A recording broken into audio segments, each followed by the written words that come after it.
ہماری جہاں پہ جگہ متنازع ہوتی ہے نا، ہم وہاں پہ اپنے مخالف کو جھکانے کے لیے اور اس کے اوپر ایک مذہبی جو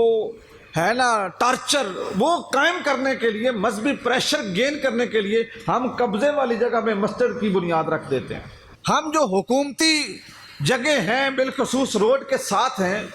جو روڈ کے حصوں میں آتی ہیں، وہاں پہ اپنی دکانوں کا یا اپنے گھر کا فرنٹ کلیئر کرنے کے لیے ان کے سامنے مسجد کی بنیاد رکھ دیتے ہیں۔ وہ تقوی کی بنیاد پہ مسجد نہیں بنی، وہ قبضے کی نیت سے بنی ہے۔ وہ مسجد کبھی اصلاح نہیں کرے گی اور وہاں پہ اصلاح ہو بھی نہیں سکتی۔ اصلاح صرف وہ مسجد کر سکتی ہے اور معاشرے کو جوڑ کے رکھ سکتی ہے جس کے بنانے کا مقصد صرف اور صرف تقوی ہو، اللہ تعالیٰ کی رضا ہو، رسول اللہ کی محبت ہو۔ اور وہ مسجد جو بنے گی نا، اللہ کے محبوب کی زبان سے نکلا، من بنا للہ مسجدن، جس شخص نے بنائی مسجد، بن اللہ لہ بیتن فی الجنہ، اللہ تعالیٰ اس کے لیے جنت میں گھر بنائے گا، اس کے لیے جنت میں محل تیار ہوگا۔